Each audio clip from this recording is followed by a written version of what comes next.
물론 2차 전지 굉장히 강력하게 투심이 똘똘 뭉쳐있긴 한데 아무래도 개인들 투심보다는 외국인이나 기관의 큰 자금이 들어와야지 탄력적으로 갈 수 있는데, 최근에 외국인이 엄청나게 지금 사고 있고 외국인만 사는 건 아니에요. 최근에 기관도 추세적으로 계속 사고 있다. 그래서 주간으로 누적 순매수 외국인 1등, 아크프로가 계속 1등을 기록하고 있고, 기간 누적 순매수로도 3위로 기록할 정도로 수급적으로도 굉장히 탄탄하다 보고 있고요. 포스코홀딩스의 리튬이 생산량으로도 가장 압도적이에요. 2030년까지 43만 2천 톤까지 늘리겠다고 했어요. 그러니까 어마어마하게 많이 늘어나는 거죠. 전체 리튬 생산량으로 글로벌 탑5 안에 들어가는 정도의 양이고, 마진이 엄청나게 좋고, 그리고 리튬을 딴 데 쓰는 게 아니잖아요. 포스코 퓨처엠 밸류체인 수직 계열화에 쓰는 거니까 당연히 포스코 퓨처엠 입장에서는 값싸게 원자재 조달하니까 마진이 좋아질 거고, 포스코홀딩스는 리튬 관련돼서 가장 밸류체인이 잘 돼 있는 경쟁력을 바탕으로 커지는 거고, 수산화 리튬 생산하는 거는 거의 독보적이기 때문에 그거에 대해서는 오히려 가치를 더 쳐줘야 된다고 보고 있습니다.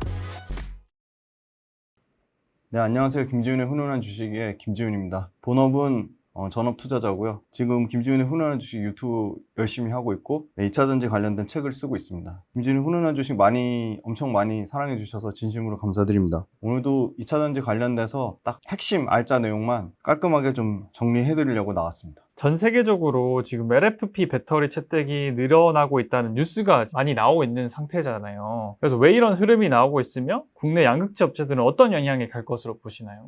네, 일단 LFP 배터리를 주력으로 채용하고 있는 CATL이나 BYD가 2027년까지 일단 차량을 많이 팔아야 되니까, 많이 만들어놨으니까 그걸 팔기 위해서 조금 과도하게 어떻게 보면 굉장히 부풀려서 선전하는 부분이 있고요. LFP 배터리 관련된 부분이 사실은 생각했던 것보다 훨씬 더 조금 과대 해석되는 부분이 분명히 있다. 근데 LFP 배터리의 가장 최신 데이터, 이제 7월달 거 데이터를 보면 유럽에서 LFP 배터리의 침투율은 3.2%고요. 미국에서 침투율은 한 8.9% 정도 됩니다. 그러니까 여전히 10% 미만인 거죠. LFP 배터리가 그렇게 엄청나게 하이니켈 양극재 3원계 배터리를 대체할 정도라면 침투율이 굉장히 빠르게 늘어나야 되는데 지금 그러지 못하고 있는 상황이고요. CATL이나 BYD 입장에서는 자기네들 LFP 배터리를 많이 팔기 위해서 굉장히 좀 확대 해석하고 과장하는 측면이 분명히 있는 것 같고요. 그리고 심지어 LFP 배터리 관련돼서 여러 가지 좀 잘못된 부분이 있는데, LFP 배터리가 일단 기본적으로 에너지 밀도나 충방전, 속도 관련돼서 상당히 떨어집니다. 그러니까 효율이 엄청 떨어지는 거죠. 근데 왜 LFP 배터리가 주목을 받냐? 역시나 저가 차종에 많이 쓰일 수 있다는 거거든요. LFP 배터리가 하이니켈 배터리보다 경쟁력을 가지려면 가격 차이가 최소한 30% 이상 차이가 나야지 LFP 배터리가 매력적인 건데, 심지어 LFP 배터리가 소위 말하는 하이니켈 양극재 중에서도 NCM 9반반, 니켈이 90% 이상 되는 거는요, 하이니켈 양극재랑 가격 차이가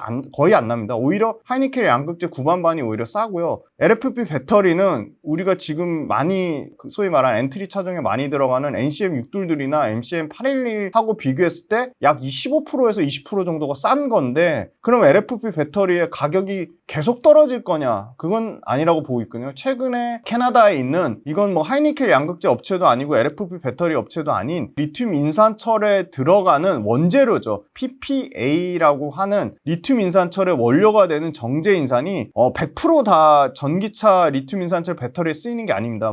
의료용으로도 쓰이고요. 그 다음에 사료용, 식품용 여러 가지 정제 인산이 쓰이는데, 그 정제 인산 관련돼서 수요와 공급의 효과 때문에 2026년부터는 정제 인산이 상당히 부족함을 겪을 것이다. 이거는 정제 인산을 만든 실제 제조업체 CEO가, 캐나다에 있는 CEO가 밝혔는데, 그런 측면으로 봤을 때 LFP의 원재료 가격이 그렇게 계속 떨어지지 않기 때문에 2026년부터 원재료 가격이 올라가면 LFP의 가격 경쟁도 사실은 계속 유지되기 어려울 거라 보고 있고요. 그리고 LFP는 소위 말하는 이 가장 중요한, 어떻게 보면 기술적으로 이 C레이트라는 개념이 있습니다. 이 C레이트 개념 좀 짧게 설명드리면, C레이트라는 거는 커런트 레이트의 줄임말인데요. C레이트, 배터리를 충전하거나 방전시키는 속도를 나타내는 값입니다. 그러니까 C레이트는 C가 앞에 커패시티라는 단위 용량을 뜻하는 거고요. 그래서 이 C레이트라는 거는 최고 출력을 배터리 용량으로 나눈 건데, 3원계 배터리는 C레이트가 높은 2C 이상에서 높은 C레이트를 유지하는 데서 최적화되어 있는 거고, 그 다음에 LFP 배터리는 낮은 C레이트, 1 미만의 C레이트에서 0.5라든지 0.7이라든지 1 미만의 C레이트에서 배터리가 잘 효율하고 에너지 성능이 뛰어나게끔 만들어 놨는데, 어떻게 보면 소위 말한 C레이트가 낮은 ESS 에너지 저장 장치나 뭐 파워뱅크나 파워툴이나 이런 전기차를 제외한 비전기차에 들어가는 거는 LFP가 적합한데 억지로 EC, 그러니까 하이니켈 양극재처럼 고효율의 고용량의 고출력에 적합한 배터리가 아니라 저용량의 저전압의 배터리를 억지로 끌어올려서 전기차에 쓰는 거죠. 그러니까 당연히 과부하가 걸릴 수 있고, 예를 들어 온도가 극심하게 변화하거나 낮은 저온에서는 충방전 속도가 급격하게 떨어지는 거죠. 가다가 뭐 충전하면 쓰고, 그래서 상당히 기술적으로 문제가 많은데, 마치 CATL이나 BYD가 우리는 저온이나 안 좋은 환경, 저온이라든지 아니면 극심한 온도 변화 환경에서도 배터리 에너지 효율이 잘 나온다. 물론 개발 단계에서 배터리 에너지 효율이 잘 나올 수 있죠. 근데 그거는 실제 개발하고 양산하고는 엄청난 차이가 있는 거고, 심지어 중국 소비자들조차도 LFP 배터리가 가격은 싼 건 아는데 배터리 용량이나 충전 시간이나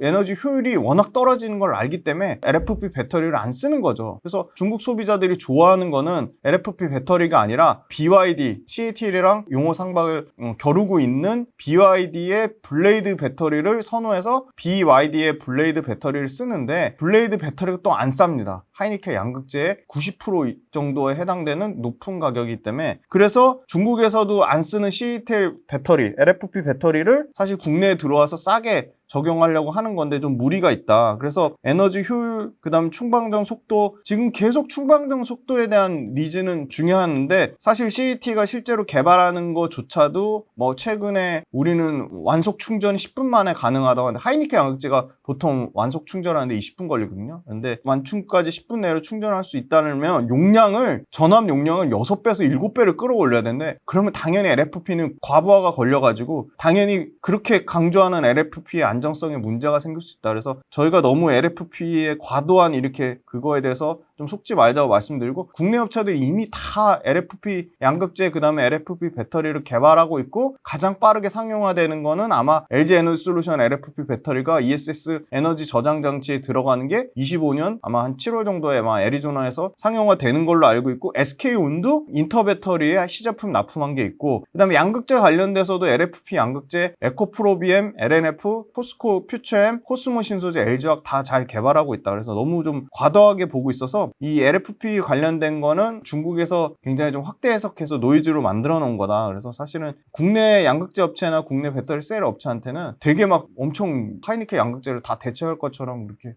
상당히 좀 와전된 부분이 있다. 그렇게 말씀드리겠습니다. 지난 2분기부터 양극재 수출량과 가격이 모두 하락하고 있다고 하는데, 앞으로 양극재 산업에 대해 어떻게 보시나요? 네.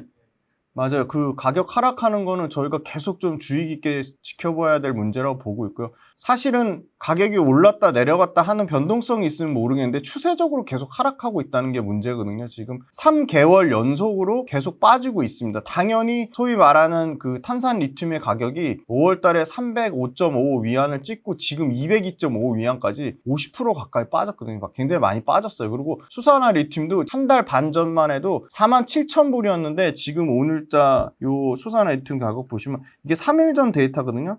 수산화 리튬 가격이, 이거는 LM이라고 런던 금속거래소에서 찾을 수는 있는데요. 33,100불까지 빠졌어요. 그러니까 47,000불에서 33,100불이면 한 32% 정도 빠진 거죠. 많이 빠졌습니다. 근데 그럼 이게 추세적으로 계속 하락할 거냐? 이미 양극재 판가에 그 리튬 가격 빠지는 건 알고 있어요. 시장에서 새로운 사실은 아닙니다. 그건 확실하고요. 그러면 7월 달에 양극재 수출 가격을 보면 42만 4천 달러로 한 9.8%, 그러니까 약 10% 정도 빠진 거죠. 그래서 아까 말씀드린 대로 3개월 이상 계속 하락 추세를 이어가고 있고, 근데 3분기에 그럼 양극재가 얼마나 빠질 거냐? 많이 빠지는 데는 20%까지 빠진다고 보는데, 20%까지 빠지기는 좀 어려울 것 같고, 한 10에서 15% 정도 수준이다. 그 정도면 좀 감내할 만한 수준이라고 보고 있고, 이미 양극재 업체들이 판가 빠지는 거에 대해서 2분기 실적에서 밝힌 부분이 있습니다. 그래서 계속 빠지기는 어려울 거로 보고, 그러면 이제 가격이 빠지면서 물량까지 줄어들면 굉장히 큰 문제인데, 양극재 출하량 자체가 7월 달에 반등이 나왔어요. 특히 에코프로비엠하고 LG화학이 있는 청주 수주에서 전체 7월 양극재 수출량은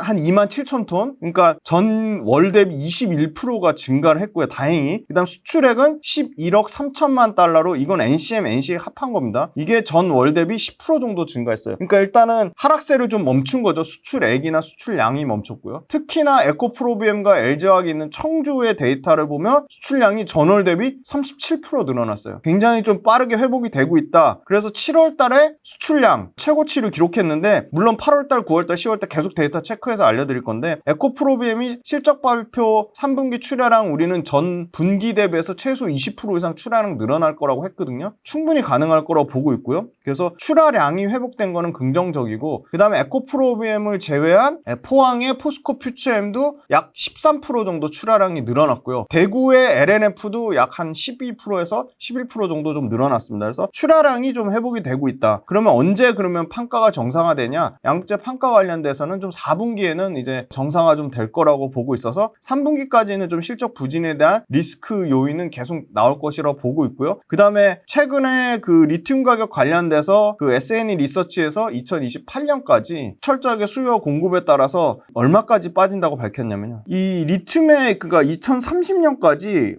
오버 서플라이 될 것이다. 초과 공급이 나올 것이다. 요 S&E 리서치 요 표에 따르면 2030년까지 필요한 거는 332만 9천 톤. 공급량은 332만 9천 톤인데 반해 필요한 수요량은 253만 2천 톤이에요. 그러니까 공급량이 오히려 더 가파르게 증가하는 거죠. 공급량이 19.6%씩 증가하고 수요는 18.1%씩 증가해서 1% 정도 갭이 차이가 난다. 근데 이거는 순수하게 지금 전기차 부분만 반영을 한 거고 100% 캐파를 반영했을 때는 뭐 이렇게 차이가 날 수 있는데, 왜냐면 소위 말하는 양극재를 생산하는 업체가 디자인 캐파를 예를 들어 에코프로비엠이 2027년까지 71만 톤을 공급하겠다고 했어요. 그러면 엄청 공장 가동이 너무 잘 돼가지고 가동률이 일단 80% 이상 나오면 잘 나오는 거고, 그 다음에 이제 중간중간에 공장 가동을 셧다운하는 기간이 들어갑니다. 그쵸? 그러면 그것까지 하면 평균적으로 75에서 80% 가동이 되면 굉장히 잘 나오는 거고, 그 다음에 가동률도 있지만 생산 수율이 100%가 나와야 되잖아요. 생산 수율도 100%가 될 수가 없어요. 생산 수율, 저는 엔지니어라서 너무 잘 아는데 한 80% 정도 되면 굉장히 잘 나오는 수준이에요. 그러면 에코프로비엠이 2027년에 71만 톤 디자인 캐파라고 해도 실제 출하량 나오는 거는 71만 톤에 0.8에 0.8 하면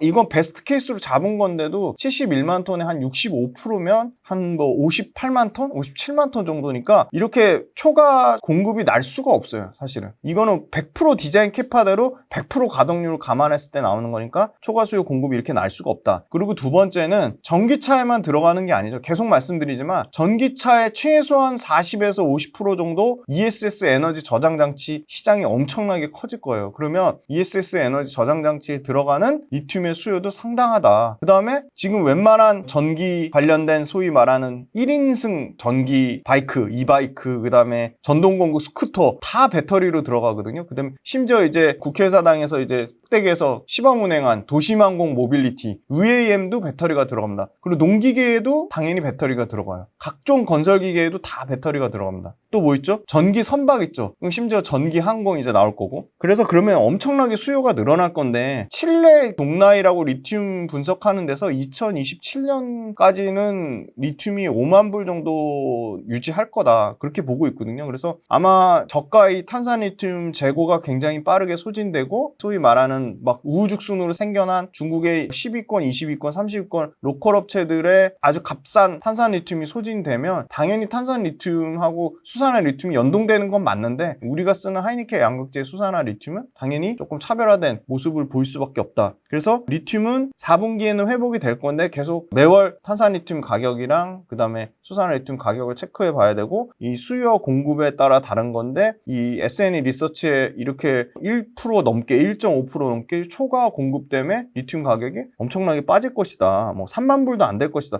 지금 여기 보니까 S&E 리서치에 따르면 리튬 가격이 2028년 기준으로 3만 불이 좀 미달할 거라고 봤는데, 그건 좀 상당히 조금 논리적으로 좀 비약이 심하다, 그렇게 말씀드릴 수 있을 것 같고요. 철저하게 수요와 공급에 따른 건데, 공급이 그렇게 급격하게 늘어나기는 어려울 것이고, 수요는 전기차 수요만 있는 것이 아니기 때문에 리튬 가격은 그래도 사실은 가장 조금 우리나라 그 지질 광물조사협의체에 있는 의원분도 2027년 기준으로 수산화 리튬 가격이 $50,000 정도 수준을 유지한다고 했기 때문에 그거 관련돼서는 리튬 가격이 단기적으로는 하락할 수 있지만 추세적으로 그렇게 폭락이 나오긴 상당히 어렵다. 그렇게 보고 있습니다. 이렇게 양극재 수요와 가격에 대한 우려에도 에코프로 주가가 100만 원 선 이상으로 지금 유지가 되고 있잖아요. 이런 현재 에코프로와 에코프로 그룹주의 주가 흐름은 어떻게 보시나요? 네, 일단 에코프로 그룹사 실적부터 먼저 말씀드리면 실적이 생각보다 선방했다. 에코프로는 2조 172억, 그러니까 시장에서는 사실은 2조 한 1,000억에서 2,000억 정도 나올 거라고 봤는데 그거보다는 한 1, 2%예요. 진짜 그거는 사실 어떻게 실적 추정을 하나 따라 달린 건데 한 2조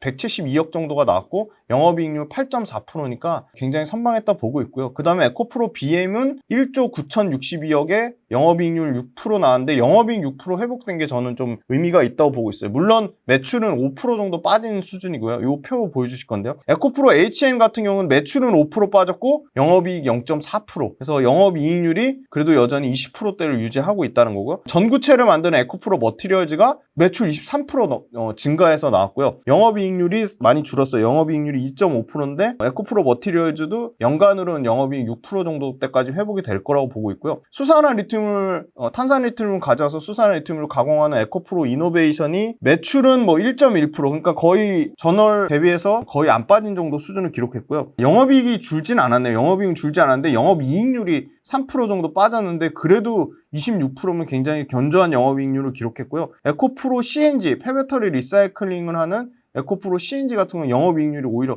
3% 올라갔어요. 그래서 핵심 자회사 에코프로 BM, 에코프로 HN, 에코프로 머티리얼즈, 에코프로 이노베이션, 에코프로 CNG 모두 실적이 굉장히 선방했다. 실적 나쁘지 않았다. 그리고 두 번째는 역시나 수급 이슈인데요. 수급 관련돼서 에코프로가 MSCI 지수에 편입이 됐죠. 저희가 이거 8월 30일 날 찍고 있는데 8월 31일부터 MSCI 선진국 지수를 추종하는 패시브 자금이 당연히 들어오겠죠. 그래서 그거 관련돼서 너무 기대감이 선반영된 거 아니냐. 그래서 좀 주가가 빠진 부분이 있었는데 그 부분이 다시 좀 회복이 되는 것 같고요. 두 번째는 에코프로 관련돼서 FTSE, Financial Times Stock Exchange, FTSE, 이거는 영국의 Financial Times하고 런던 증권거래소에서 만든 지수인데 FTSE의 소위 말하는 라지캡, 대형주에 에코프로가 들어갔어요. FTSE ET50의 인덱스 지수에 들어갔기 때문에 이 Financial Times 런던 거래소 이 지수에도 FTSE 인터내셔널 지수에도 사실 약 이 지수를 추정하는 자금만 1,690조거든요.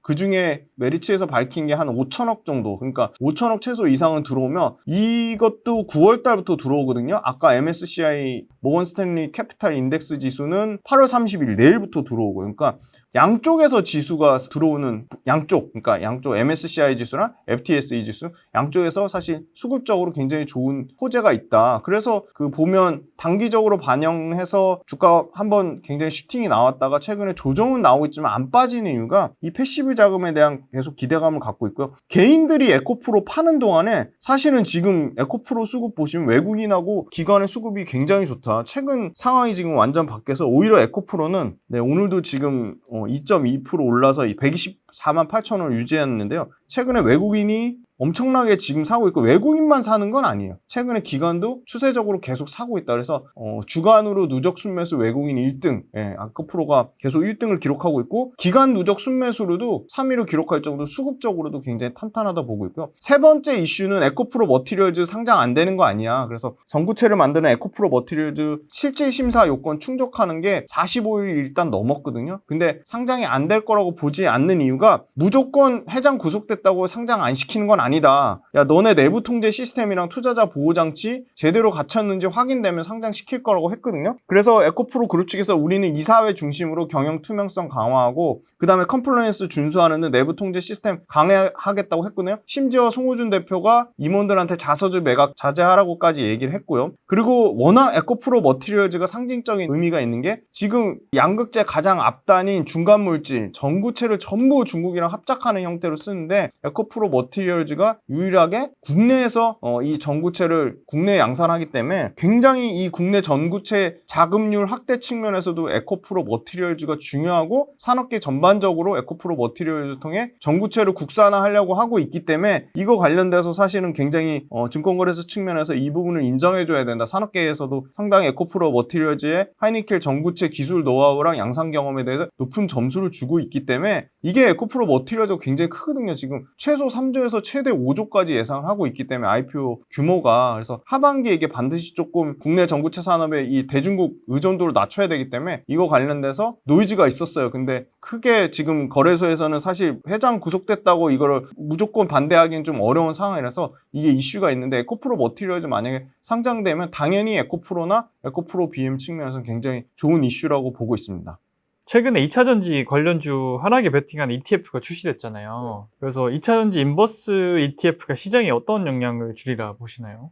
네, KB 자산운용에서 9월달에 KB스타 2차전지 탑10 인버스 아이셀렉트 이거 출시 예정이라고 했는데 일단 인버스 자체가 주가 빠져가지고 힘들게 하는 거잖아요. 그러니까 소위 말해서 2차전지 사실 이제 많이 올랐으니까 떨어뜨리는 데서 어떻게 보면 일종의 굉장히 KB 자산운용에서 전략적으로 만든 것 같은데 물론 뭐 자산운용사 입장에서야 뭐 충분히 만들 수 있는 건데 저는 이거 절대 잘 되지 않을 거라고 보고요. 그냥 아예 그냥 신경 안 쓰셨으면 좋겠고 2차전지 한번 그 사실 공매도 쇼커브 때문에 된통 당했잖아요. 저는 이게 뭐 단기적으로 잠깐 반짝 할 수는 있을 것 같아요. 그리고 이거 자체가 단기적으로 소위 말하는 여기 많이 들어간 거 있잖아요. 에코프로나 에코프로비엠이나 포스코 퓨처엠의 가격 변동성을 키우는 요인은 될 수 있으나 본질적인 펀더멘탈은 건드리지 못한다. 그래서 최근에 지금이라도 2차전지 투자할까 고민하시는 분들이 있을 텐데 그분들을 위해서 해주실 수 있는 조언이 있으실까요? 5가지 우리가 항상 원칙을 기억을 하셨으면 좋겠는 게 워낙 중요하니까 말씀드리는데 그럼 5가지 중에 2-3가지라도 만족하는 게 있으면은 2차전지 팔아야 되는데 장기적으로 구조적으로 계속 성장하는 산업이면은 분명하거든요. 그러니까 첫 번째가 전기차 침투율이 북미가 9.8%? 10%가 아직 안 되고 유럽이 한 19.4% 그러니까 20%가 아직 안 되고 이건 다 신차 기준이에요. 만약에 신차가 아니라 기존에 깔려있는 것까지 다 바꾸려면 아마 북미는 5%도 안 될 거고요. 우리나라 뭐 1%도 안 될 거고 아마 유럽도 19%라고는 하는데 신차 아니고 기존에 깔려있는 내연기관차 다 바꾸려면 아마 15%도 13% 정도밖에 안 될 겁니다. 굉장히 떨어지고요. 그러면 중국만 지금 30%가 넘어가요. 근데 우리는 중국에 소위 말하는 전기차를 파는 게 아니잖아요. 그래서 그거에 대한 가능성은 낮기 때문에 최소한 전기차 침투율 절반은 돼야죠. 지금 절반 예상하는 게 가장 지금 공격적으로 캐파 늘리는 미국에서조차도 2032년은 돼야지 지금 50% 이상 될 거라고 보거든요. 난 50%까지 못 기다리겠어. 35% 볼게. 35% 되려면 몇 년 걸릴까요? 최소한 2027, 8년은 돼야 되지 않을까? 그럼 앞으로 향후 5년 동안은 성장을 하는 거죠. 그래서 사실은 제일 중요한 전기차 시장 침투율이 아직 룸이 많이 남아있다. 두 번째는 이 배터리 셀 업체를 포함해서 소재 업체, 장비 업체들이 엄청나게 캐펙스를 늘리고 있는데 캐펙스를 급격하게 줄어드는 시점이 있겠죠. 왜? 캐펙스를 늘린다는 얘기는 그만큼 수주를 받는 회사가 매출과 이익에 대한 보증이거든요. 심지어 양극재 같은 경우는 바인딩 계약을 하고 그래서 이 캐펙스를 늘리지 않으면 매출과 이익이 더 이상 늘어난다는 보증할 수가 없는 거죠. 그러면 그 시기가 올 텐데 아직까지는 24년, 25년, 26년 계속 캐펙스를 늘리고 있어요. 셀 업체도 늘리고 양극재 업체도 늘리고 장비 업체도 지금 본격적으로 하반기에 발주를 하거든요. 그래서 이 캐펙스 투자가 급격하게 줄어드는 시점이 언제일 거냐. 일단은 향후 3년 동안은 캐펙스 투자가 데이터로 보면 줄어들지 않고 있어요. 그래서 2026년이나 7년을 기점으로 캐펙스 투자가 줄어들 건데 그때도 줄어드는 거지 캐펙스 투자가 역성장하진 않을 것 같아요. 그래서 캐펙스 투자 증가율이 언제 줄어드는지 급격하게 줄어드는 시점을 보자. 세 번째는 이런 회사들 배터리 밸류체인 회사들의 매출과 이익이 50%씩 증가하는데 이 매출과 이익이 50% 증가하다가 언젠가는 50% 증가하다가 어느 순간 30%로 줄어들고 어느 순간 10% 줄어들고 어느 순간 매출이 역성장할 수도 있겠죠. 사실 이익보다는 매출이 중요한데 매출이 역성장하는 순간 그때가 아마 2차전지를 파는 시점이 될 거고 네 번째는 2차전지보다 매력적인 업종이 나타나야죠. 지금 뭐 AI 굉장히 기대감 크죠. 근데 숫자가 안 찍히죠. 적자 회사가 수두룩해요. 그죠? 예를 들어 뭐 대표적으로 지금 제일 핫한 회사 보면 뭐 루닛이나 뷰노 같은 회사들 매출에 2024년이나 2025년 기준으로 500억 매출한다고 해요. 그럼 에코프로비엠 매출 얼마죠? 10조예요. 10조. 그럼 500억 대 10조면 어떻게 되죠? 200배인가요? 200배 차이 나요, 매출이. 눈이 까는 게 아니에요. 절대 오해하지 마세요. 상대적인 비교를 해드린 거예요. 눈이 적자죠. 에코프로비움 이익 얼마 나죠? 8천억씩 이익 나는 회사예요. 10조 매출에 8천억 이익 나는 회사예요. 게임이 안 되는 거예요. 자, 반도체랑 비교해 볼게요. 그렇게 막 좋아하시는 한미반도체. 자, 한미반도체가요, 시가총액은 막 이제 5조를 넘어서 막 6조를 달려가요. 근데 한미반도체 여러분 매출하고 이익 얼마나 하는 줄 아세요? 자, 에코프로비움 10조 매출에 8천억 이익 나는 회사인데 한미반도체 올해 이익이요 456억이에요. 심지어 작년보다 반토막 났어요. 그럼 올해 그러면 일회성이라고 생각하고 내년 볼게요. 내년 이익이 얼마나 나냐, 한미반도체? 1200억이에요. 1200억 대 8000억이에요. 그럼 이익 몇 배 차이 나죠? 7배 차이 나죠. 그러면 시가총액 5조잖아요. 그러면 그냥 이익 차이로만 봐도 최소한 한미반도체보다는 이익이 7배, 8배인데 에코프로비움이 40조 돼야죠. 근데 에코프로비움 최근에 주가 빠졌죠. 몇 조죠? 에코프로비움 오늘 8월 30일 기준으로 31조예요. 그럼 단순하게 그냥 한미반도체랑 비교만 해도 최소한 에코프로가 40조 돼야죠. 그게 정상인 거죠. 근데 기술 경쟁력 에코프로비엠하고 한미반도체하고 기술 경쟁력 비교해 볼 수 있잖아요. 어디가 1등인지. 에코프로비엠 글로벌 양극재 1등, 2등이잖아요. 한미반도체는 뭐 TC 본딩 장비 글로벌 1등이라 할 수 있나요? 그렇게 상대적으로 또 비교를 해보시면 돼요. 그래서 저는 엄청나게 아직 매력적인 업종이 안 나타났다. 저도 로봇 산업을 엄청 좋아하는데 로봇 산업은 여전히 죄다 적자예요. 근데 그 중에 흑자나는 회사들이 있어요. 그럼 그런 회사는 눈여겨봐야 되는데 문제는 2차전지 업종만큼 매출과 이익 사이즈가 아직 안 되는 거예요. 그래서 로봇 산업이나 AI 산업도 폭발적으로 성장할 건데 여전히 2차 전지가 딱 논리적인 근거가 명확하잖아요. 숫자가 찍히잖아요. 그래서 사실은 대체 산업이 아직 나오려면 시간이 걸릴 것 같고 그 대체 산업 나오기 전까지는 2차 전지가 좀 가장 매력적이다. 네, 그렇게 말씀드리겠습니다. 최근 2차전지 공매도에 대한 이슈가 지속되고 있잖아요. 네네. 포스코 그룹주, 에코프로 그룹주의 공매도 현황은 지금 어떠한 상황인가요? 네, 이게 종목마다 다르거든요. 포스코는 지금 열심히 치고 있고요. 에코프로는 많이 갚았어요. 근데 또 최근에 또 조금 늘어나요. 자, 이게 키움증권의 HDS 0189번 요거 표 띄워주실 건데요. 3개월 전에 대비율 플러스는 공매도가 손실 중인 거예요. 포스코홀딩스가 3개월 전에 5.38% 손실 중이었고 포스코 퓨처엠이 3.2% 손실 중이었는데 1개월 데이터로 보니까 포스코홀딩스가 마이너스 0.77, 그러니까 공매도 세력이 0.77% 수익으로 바뀐 거죠. 포스코 퓨처엠도 1개월 전 데이터로 보니까 0.6%로 공매도 세력이 수익 중으로 바뀌었어요. 그러니까 당연히 열심히 공매도를 치고 있는 거죠. 자, 5일 전, 가장 최근 5일 전 데이터를 봤더니 포스코홀딩스 주가가 올라가지고 포스코홀딩스 1.56% 플러스 됐어요. 그거는 공매도 세력이 1.56% 손실 중이라는 거예요. 그러니까 버틸 수 있는 거죠. 여전히 공매를 치는 거 1.56% 손실 중이니까. 포스코 퓨처엠은 1.36% 손실 중이에요. 바뀌었어요. 최근 5일 데이터를 보면. 이 기간별 공매도 순위에서 대략 어느 정도 지금 손실 중인 걸 확인할 수 있구나. 에코프로 BM 3개월 전 데이터를 봤더니 0.87% 공매도 세력이 수익 중이었어요. 이미 에코프로 BM 같은 경우는 줄기차게 계속 빠졌거든요. 47%, 8% 빠졌거든요. 근데 에코프로 봤더니 3개월 전 데이터가 공매도 세력이 33.35% 손실 중이었던 거예요. 그러니까 급하게 쇼커버가 나와서 갚은 거죠. 그리고 최근 1개월 데이터를 봤더니 역시나 에코프로 7.88% 공매도 세력이 손실 중인 거예요. 왜? 주가가 안 빠졌으니까. 에코프로 BM은 8.28% 공매도 세력이 수익 중인 거예요. 그러니까 에코프로 BM은 계속 공매를 치는 거예요. 최근 5일 데이터를 봤더니 에코프로 BM은 2.3% 역시나 공매도 세력이 수익 중인데 에코프로는 최근 주가가 계속 올라와서 공매도 세력이 1.18% 손실 중인 거예요. 종목별로 엄청나게 차별화되어 있구나. 에코프로는 개별적으로 보면 KRX 정보 데이터의 개별 종목의 공매도 종합 정보 통계를 보시면 잔고가 90만 주까지 늘어났다가 70만 주까지 줄은 상황이고 금액으로 치면 여전히 1조 넘게 있었는데 잔고가 지금 800억 정도 수준이다. 결코 적지 않은 수준인데 소폭 줄었다. 그 다음에 에코프로 BM 같은 경우는 잔고가 지금 역대 최대 수준으로 늘어났어요. 아까 에코프로 BM 대비율 말씀드렸죠. 계속 공매도 세력이 수익 중이라니까요. 지금 잔고가요 281만 7,824주. 이거 8월 25일자 기준이에요. 왜냐면 3일 전 데이터만 나오니까. 그럼 금액으로 치면 얼마냐? 에코프로 BM 잔고는 7,140억대까지 줄었다가 지금 9,651억이에요. 거의 1조 육박할 정도로 엄청나게 늘었고요. 포스코홀딩스는 잔고가 185만 주까지 늘었다가 아주 조금 줄었어요. 162만 주. 금액으로 치면 9,300억. 그러니까 포스코홀딩스는 안 주는 거죠. 하나도 안 주는 거죠. 1조에서 9,400억이니까 거의 1조 정도 수준을 계속 공매도 잔고 수량을 유지하고 있고요. 주가가 많이 안 빠졌음에도 불구하고 잔고가 지금 9,400억이라는 건 엄청나게 포스코홀딩스의 집중 포화를 막고 있다는 거고요. 포스코 퓨처엠도 마찬가지예요. 지금 역대 최대인 7,900억 잔고, 지금 포스코 퓨처엠도 주가가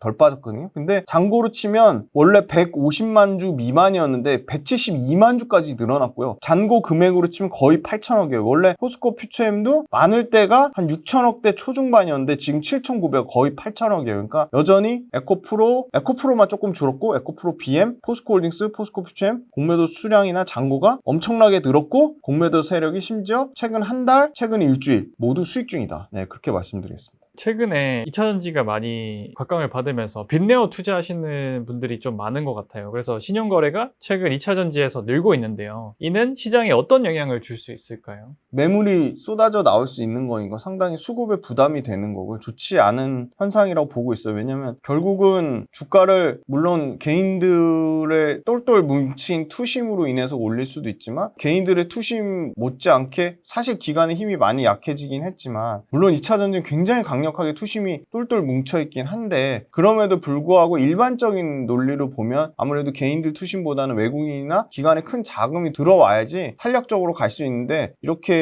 신용잔고로 인해서 수급이 굉장히 이렇게 변동폭을 크게 만들면 사실 외국인이나 기관 투자자 입장에서도 싸게 사고 싶을 텐데, 이렇게 변동성이 크면 외국인이나 기관 투자자들 입장에서도 이렇게 그 주가가 이렇게 덩치가 큰 포스코홀딩스나 포스코 퓨처엠 이런 에코프로나 에코프로 BM을 변동성 있을 때 사기는 좀 부담스러울 것 같고, 그리고 신용잔고는 어찌됐건 간에 빌려서 산 거니까 이제 갚아야 되잖아요. 그럼 그게 물량으로 쏟아져 나오면 당연히 이런 회사들의 수급에는 부담이 될 거라서 저는 굉장히 좀 부정적이라고 보고 있고, 사실은 신용잔고보다는 적립식 펀드 하는 것처럼 매달 내 월급의 10%, 20%, 30% 이렇게 적립식 펀드처럼 주식을 사시는 것도 굉장히 좋은 방법이에요. 그 기준을 잡으시는 거죠. 나는 한 달에 25일, 매달 25일, 만약에 25일날 주가가 안 빠지고 올라요. 그럼 25일을 안 사고 앞날이 24일이나 26일날 주가가 종가 기준으로 뭐 3% 빠질 때, 5% 빠질 때, 3%, 5% 빠진 날이 없을 것 같아요. 그럼 뭐 2% 빠질 때, 그럴 때 사서 계속 모으시는 거지, 에코프로 한번 쇼커버 들어오는 거 봤어, 나는 포스코홀딩스로 한번 대박 한번 노릴 거야 하고 이렇게 하시면 굉장히 리스크가 크다. 그래서 수급의 변동성을 키우는 요인으로 단기적으로 이렇게 가격 변동이 나오는 거는 좋지 않은 현상이고, 그냥 꾸준히 안정적으로 계속 적립식으로 모아가되, 만약에 내가 현금이 있다 그래서 이런 신용잔고 늘어나는 것 때문에 갑자기 급락이 나오거나 그러면 어차피 우리는 3년 이상 장기를 보는 롱텀으로 투자를 하는 거기 때문에, 그런 장기 투자하는 입장에서 현금을 가지고 계신 분들한테는 이런 단기 변동성은 오히려 좋은 기회인 거죠. 그렇게 보고 있습니다. 이렇게 신용을 쓰고 빚을 내어가지고 2차전지에 투자하는 것이 맞을까요?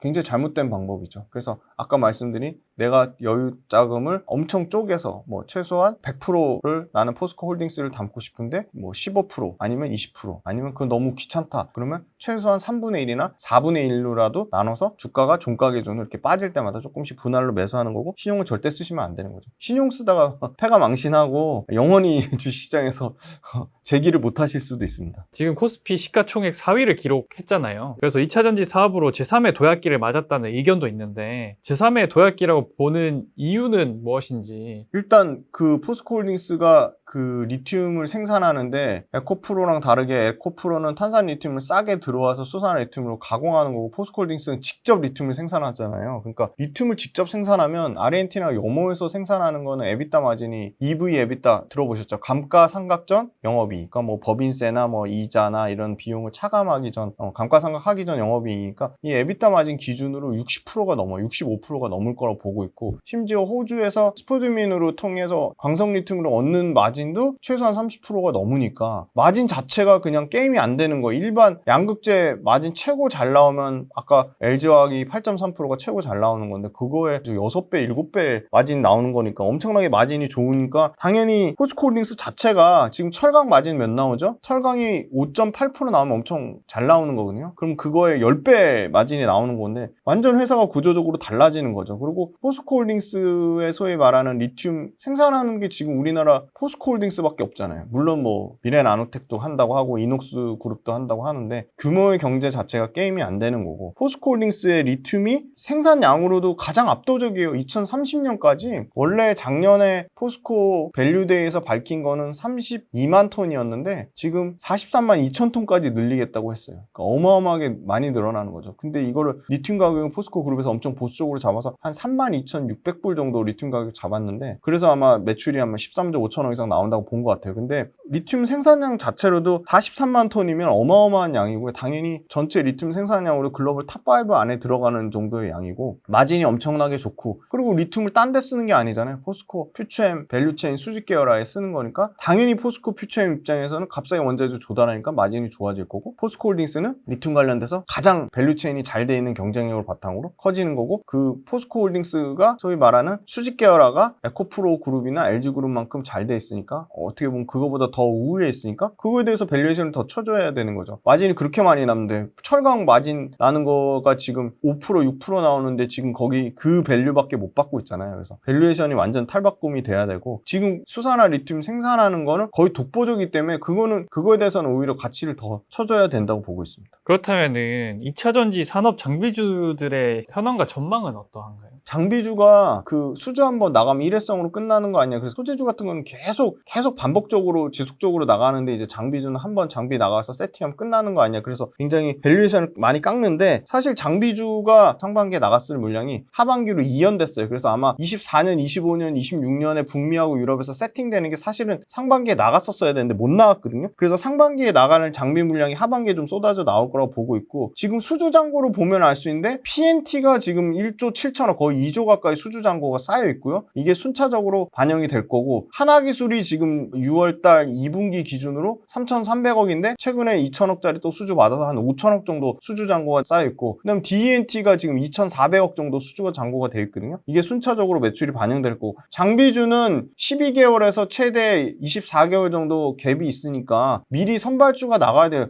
공장 라인을 깔려면 장비가 먼저 세팅돼야 되니까. 그래서 장비주는 저는 경쟁력이 있다고 보고, 왜냐면 밸류에이션이 너무 싸니까. 그리고 장비주 관련돼서는 사실은 5가지. 첫 번째는 기술 진입 장벽이 있는 회사, 뭐 아무 장비 회사나 다 들어오는 회사 말고 기술 진입 장벽이 있는 회사. 두 번째는 국내 배터리 셀 3사에 납품하면 그거 자체가 글로벌 레퍼런스가 돼요. 왜냐? LG 에너지 솔루션이랑 삼성 SDI랑 SK온이 글로벌 탑5 안에 다 들어가니까. 그래서 글로벌 배터리 셀 3사한테 납품 이력이 있는 레퍼런스가 검증된 회사. 세 번째는 장비 회사도 적정 마진을 가져야죠. 적정 마진을 유지하는 회사. 그 다음에 네 번째는 국내 3사로는 부족하니까 소위 말하는 유럽 업체나 북미 업체로 직접 납품하는 회사. 그래서 이 네 가지가 다 만족하는 회사를 말씀드리는 게, 아까 말한 PNT, DNT, 윤성 FNC, 하나기술, 이런 회사들이 집중적으로 좋아질 수밖에 없다. 그리고 장비 회사들도 당연히 매출과 이익이 증가해요. 그럼 얼마나 증가하냐? 매출과 이익이 30% 이상 증가해요. PNT 같은 회사도 올해 매출과 이익이 거의 40% 증가하고요. 하나기술 같은 경우는 50% 넘게 증가하고요. DNT는 올해 흑자 전환하고 내년에 영업이익이 거의 200% 가까이 증가하거든요. 그래서 숫자가 찍히니까 장비 회사도 사실은 배터리 셀 업체가 캐펙스를 늘리는 거에 당연히 수혜를 받을 수밖에 없고, 그래서 장비 업체 중에는 아까 말한 5가지 그 포인트가 확실히 있는 회사, 글로벌 경쟁력, 기술 경쟁력 차별화, 고객사 다변화, 그 다음에 적정 마진 유지하는 회사만 투자하자, 그렇게 말씀드리겠습니다.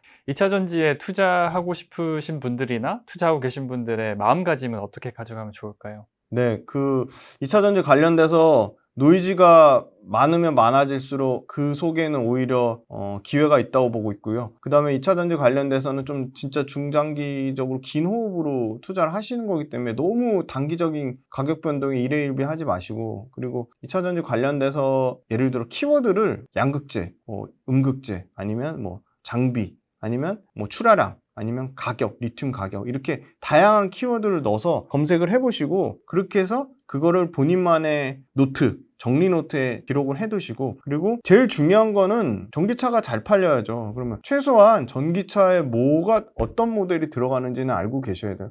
LG 에너지 솔루션이 들어가는 전기차는 뭐지? 삼성 SDI가 들어가는 전기차는 뭐지? SK온이 들어가는 전기차는 뭐지? 그게 매월 데이터가 나와요. 2차전지 진짜 좋은 게 뭐냐면 매일매일 새로운 뉴스들이 업데이트 되는데요. 새로운 뉴스가 부정적인 뉴스로 소위 말하는 이 약간 찌라시성 뉴스도 많지만 제대로 된 뉴스도 많아요. 그래서 그걸 좀 찾아보시고 그걸 본인만의 스타일로 정리하시고, 그다음에 두 번째는 2차전지 매매하는 데 있어서 큰 원칙은 아까 예를 들어 설명드렸듯이 뭐 전기차 시장 침투율, 그다음에 회사들의 캐펙스 증가율, 회사들의 매출과 이익의 증가율이 둔화되는지, 그 다음에 2차 전지를 대체할 만한 매력적인 산업이 나타나는지, 뭐 저는 예를 들어서 그걸 말씀드린 거고, 본인만의 원칙이나 기준을 세워두시고, 아까 말씀드린 신용이나 미수 써서 하는 거는 절대 하시면 안 되고요. 무조건 내가 감내할 수 있는 정도 수준으로 하시고, 나는 이거 불안해서 50% 수익 났는데, 뭐 예를 들어 에코프로 가지고 계신 분들이, 포스코 퓨처엠 가지고 계신 분들이 나는 50% 수익 났는데 난 이거 하루에 변동성도 크고 불안해서 못하겠다, 그러면 내 마음의 크기만큼만 가지고 계시는 거예요.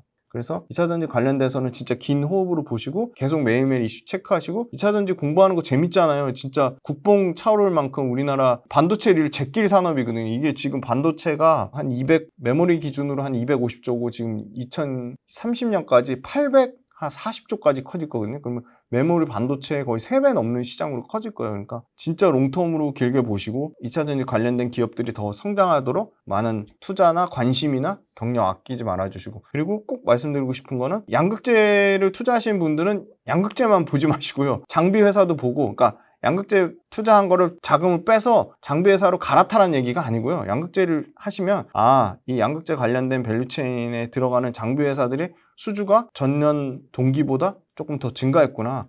그러면 양극재 회사들 수주가 또 추가적으로 나올 수 있겠구나. 그러니까 관련된 밸류체인은 그냥 다 보세요. 다. 양극재 관련된 회사를 투자하면 음극재 관련된 회사들이 매출이 늘어나는지도 보시고, 장비 회사를 투자하면 난 장비 회사니까 장비 관련된 업체들만 보겠다 이렇게 하지 마시고, 난 장비 회사를 투자하지만 소재 업체들의 동향은 어떤지, 배터리 셀 업체의 동향은 어떤지 그걸 당연히 보셔야 됩니다. 그리고 완성차 업체 어떤 게 많이 팔리고 그 완성차 업체에 들어가는 배터리가 뭔지 그것까지 꼭 체크를 하시고 공부를 하셨으면 좋겠고, 공부하는데 재미를 느끼셔야 됩니다. 그래야지 오래오래 투자하실 수 있습니다. 그리고 김지훈의 훈훈한 주식도 좀 많이 사랑해 주십시오. 감사합니다.